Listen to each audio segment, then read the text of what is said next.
So welcome everyone to our Mindful Healthcare Collective session.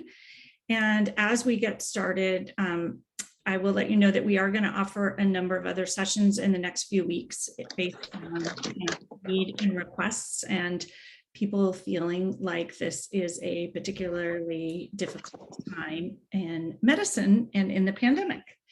So tonight's offering is It's Okay to Not Be Okay, which is an, I'll grab it. Brilliant, thank you. An offering that felt very needed in this moment. A lot of people that I work with as a coach and people that I've come into contact with definitely not feeling okay, and that concept of not feeling okay resonating deeply with many. And I also think that for those of us in medicine, it's never really been accepted to not feel okay. We've always been told that we should feel okay no matter what's happening and no matter what's going on around us or in our day or in our work.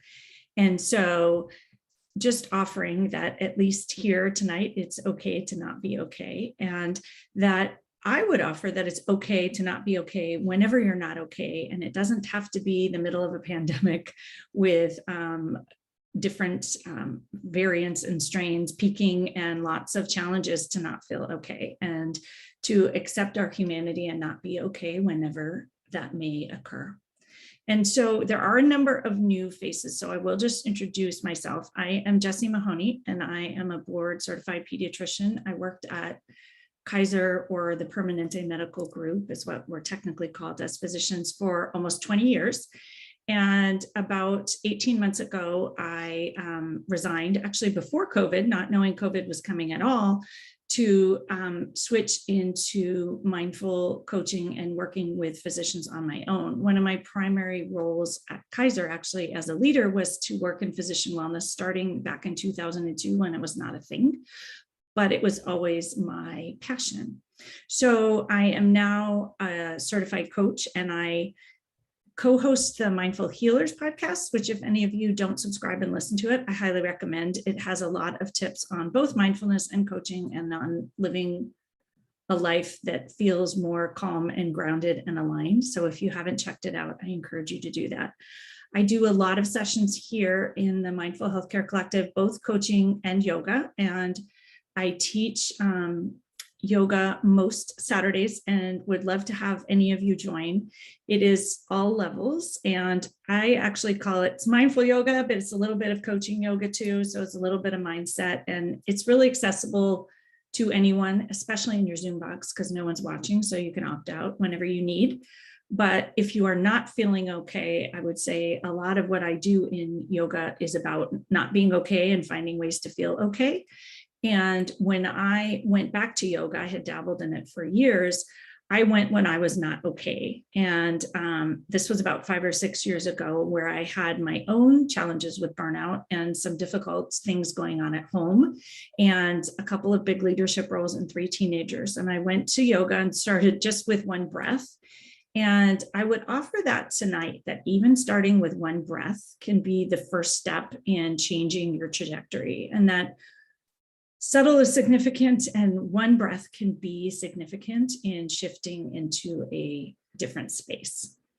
So for tonight, that's a bit about me, but what I really wanted to focus on is all of you and how you are feeling in this moment, and honor that many of you, I have heard, are feeling angry and out of control and uncertain and resentful. Rage has come up a few times, deflated, exhausted, burnt out.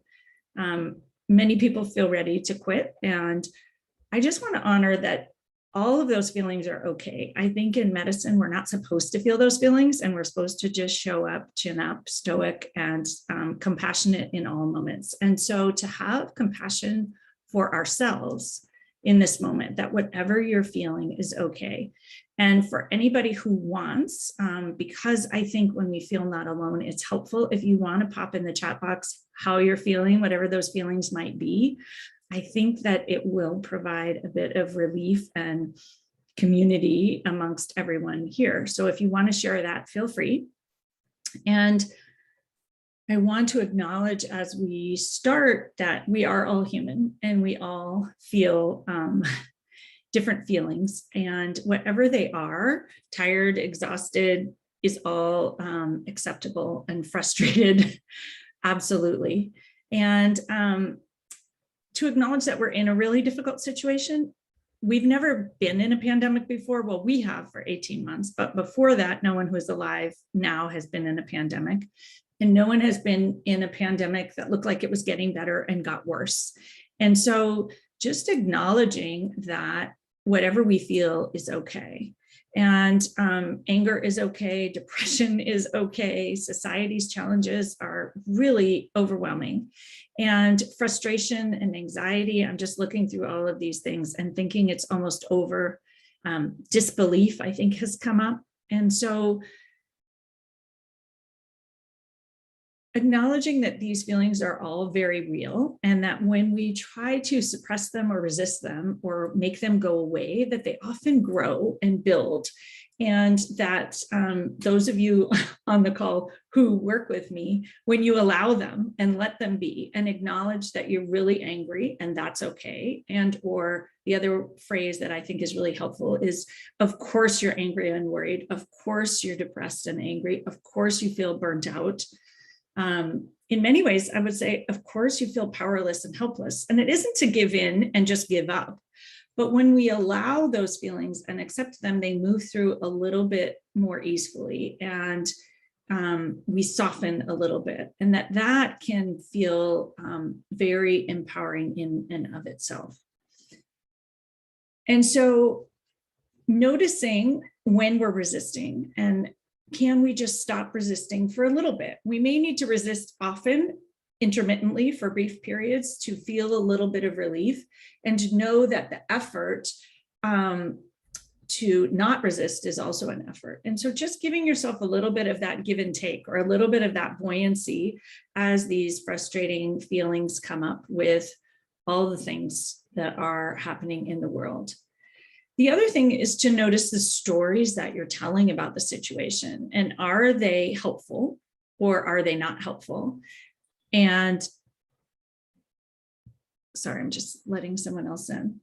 And if they're not helpful, maybe coming up with some new creative, and as I look at Ashley, humorous stories that add a little lightness to it, not because the situation is not bad or terrible, but because we have a choice about whether we want to have that heaviness, or can we find a little relief and a little bit more lightness just by shifting our thoughts. Speechless is a good one. Kat, I like that.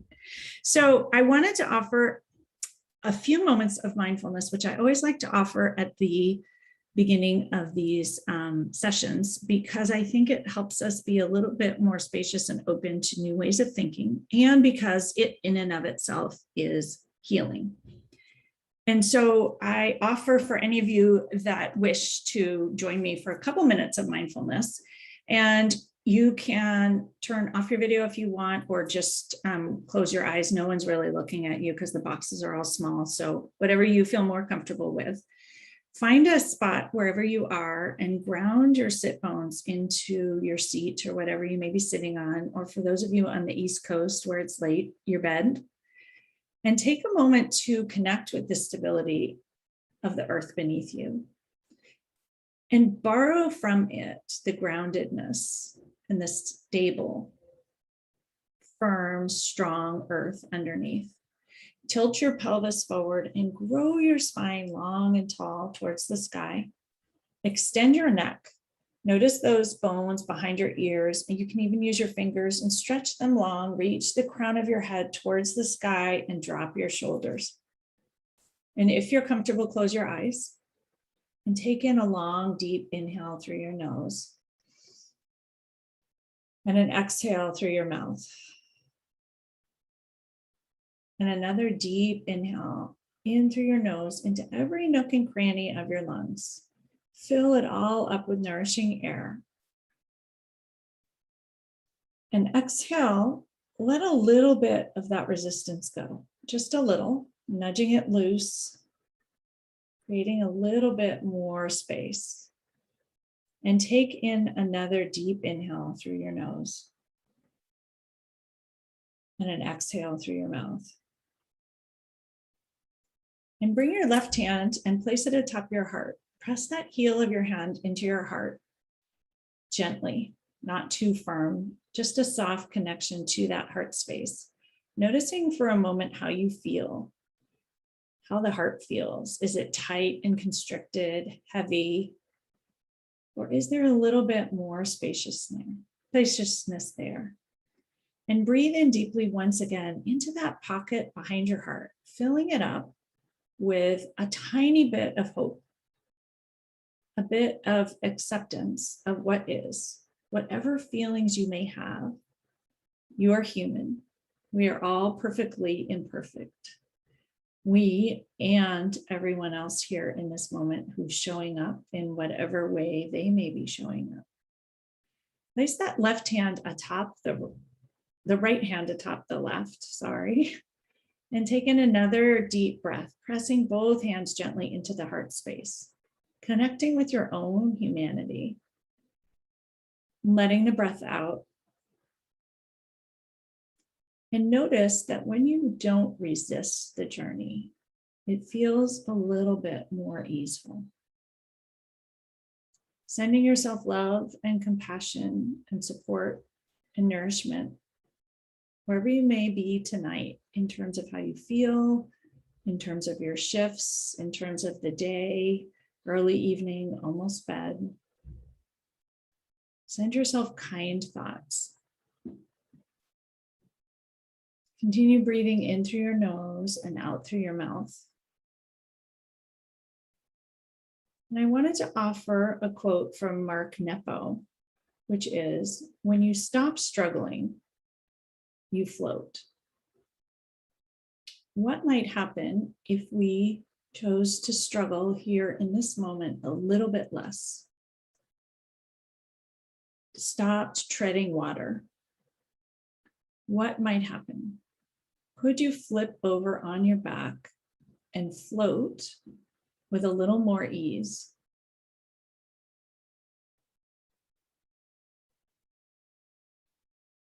Take in another deep breath in through your nose and an exhale through your mouth.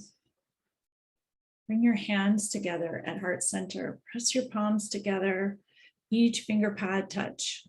Notice each one connect. And rub the skin to skin, giving yourself a little bit of sensation there. And think for a moment about what your intention is.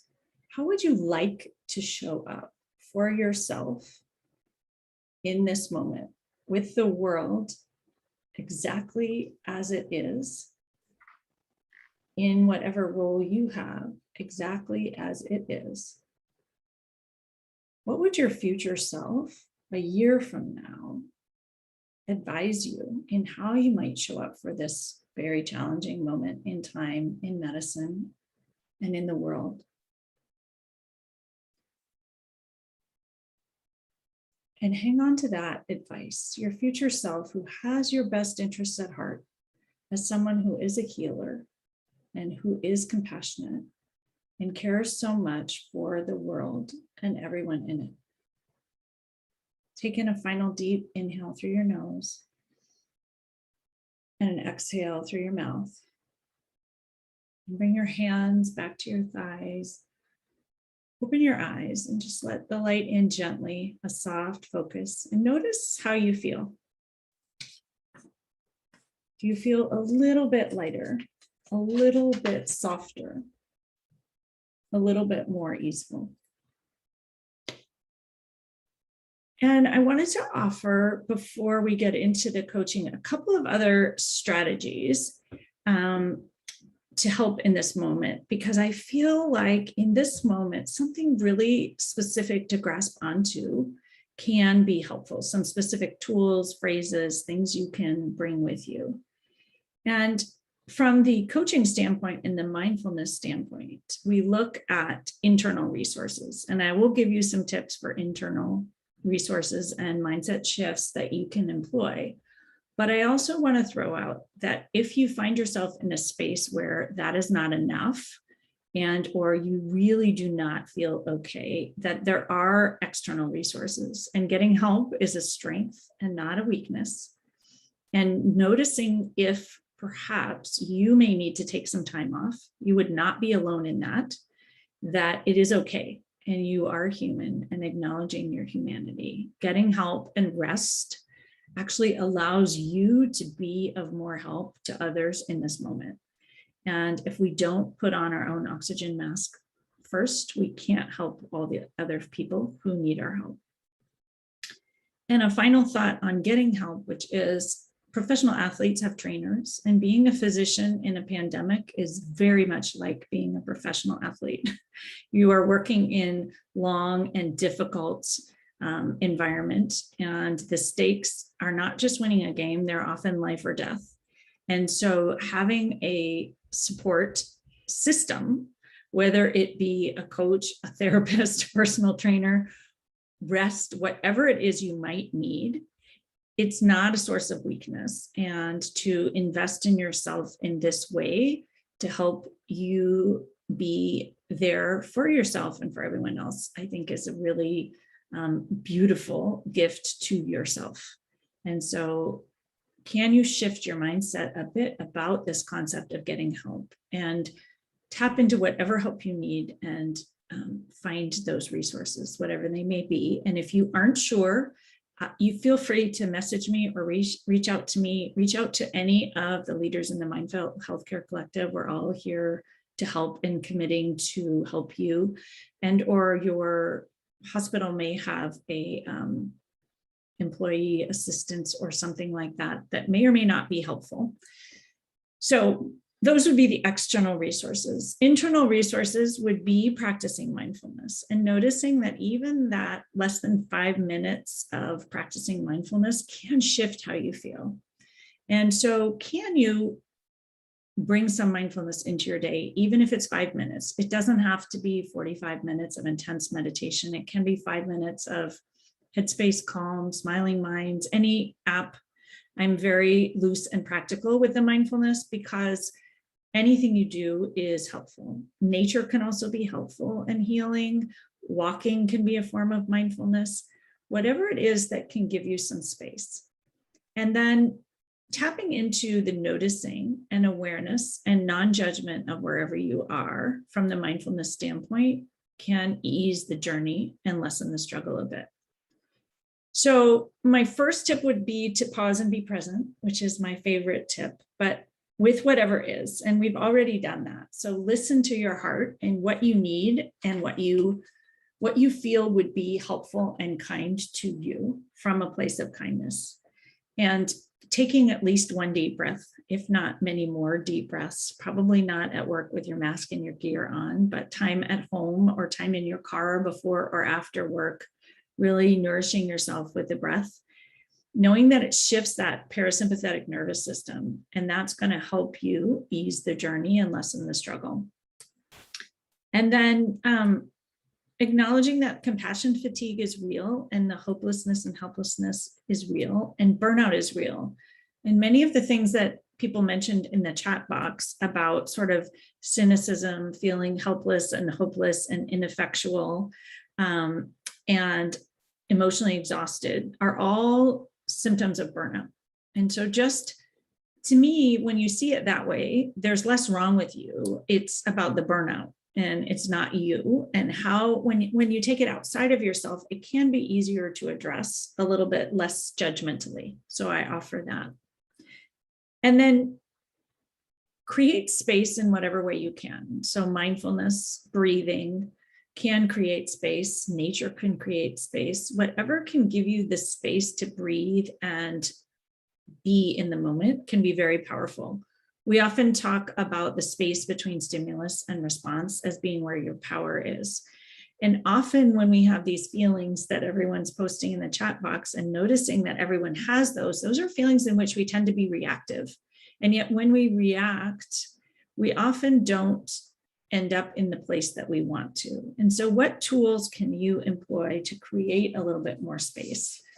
And I would offer that this acceptance creates more space. Accepting and allowing or validating how you feel giving yourself permission to not be okay and to feel whatever it is rather than pushing it away.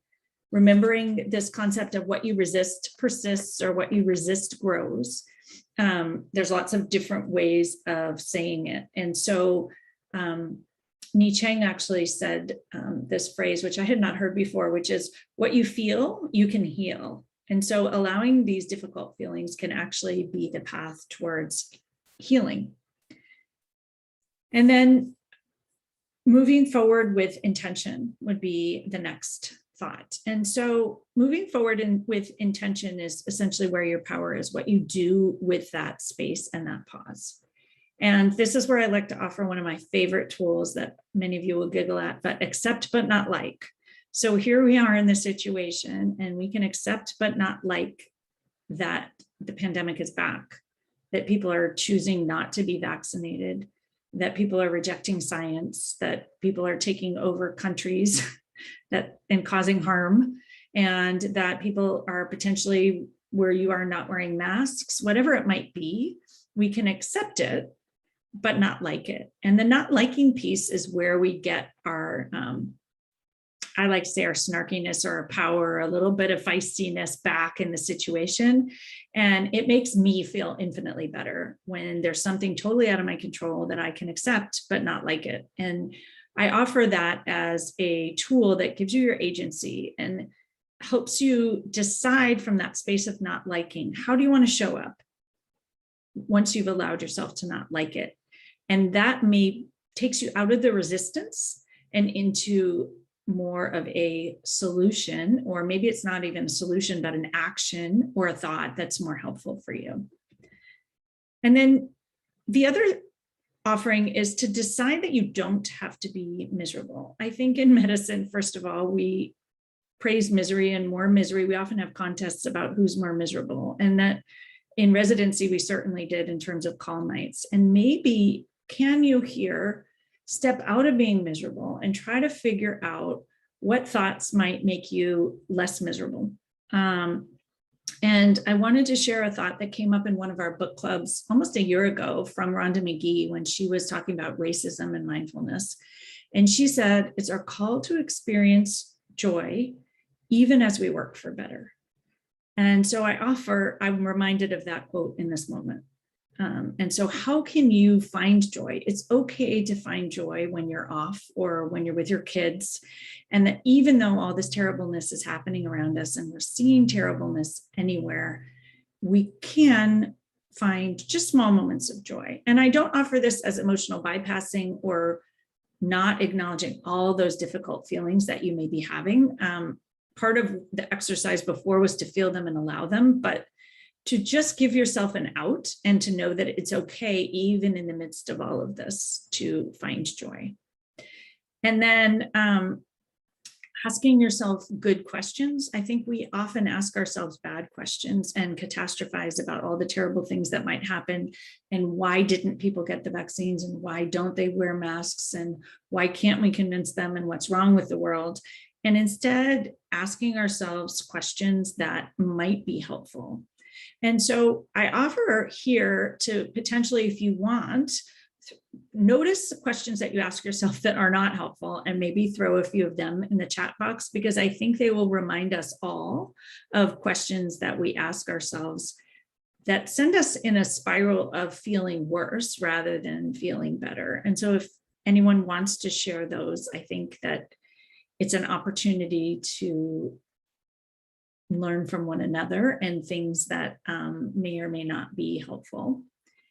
And then, how can people be behaving like this? Is a good one. Why are people so ignorant? Maybe things are better somewhere else. What's wrong with the world? Yeah. And to acknowledge, I think that, of course, our brains are asking these questions. They're very good questions, and why not ask them? And what I would offer is that when we catch ourselves asking these questions, what other questions might help us more? Why don't people care about everyone else around them? And so you could even flip these questions like, where I am, which is beautiful, 70% of people are listening to us and are following science and are getting vaccinated. I know for those of you in South Carolina, it's more like 40%. But still, what if you ask the question, 40% of people are listening, and that is helpful. Imagine if nobody was listening, for example. So I just try, like, I realize it's a little bit of solace, but it's helpful because our brain is telling us nobody's listening and not everyone is ignorant. And I do realize I'm privileged because more people where I am are getting vaccines, but I think even 40% feels better than 0% or 5%. And so noticing in your day, perhaps how many people you see that did get vaccines and how many people you see that do wear masks. And so that can be helpful. And then some other questions that I will throw out, and I would love to have people throw good questions if they have some that they've been practicing, especially those of you who have worked with me. So I know you have some readily ones, but ones that I would throw out here are: what would peace do? What would compassion do? What would patience do? What if it turns out better than I expect? Because I think our minds are spiraling into complete devastation, and maybe we're headed that way, but we might as well not go there yet. And so offering that at least, what would patience do in this moment? What would health do? I really like, because health for you and health for the people that we're caring for, and just sort of a global health of the country. And that can guide you in how you might want to move forward. And so I wanted to offer that as a possibility. And then thinking about how you want to feel here. And so if you want to feel peace, ask yourself that question, like, what would peace do? If you want to feel compassion, ask yourself that question. And not from I have to feel compassion for everybody, but maybe what would compassion for me do in this moment, in a really difficult moment?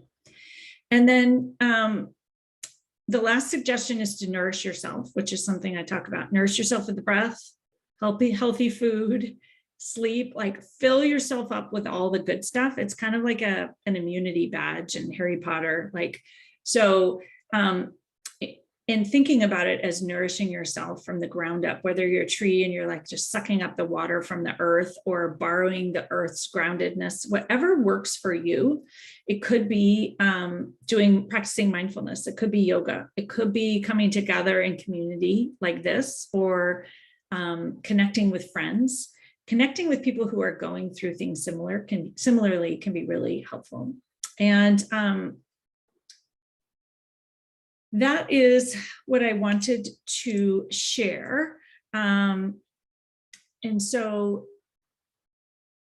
what I'm going to do at this point is stop the recording, and then we'll do some live coaching and talk a little bit more about what is in the chat box. And let me hold on one second here.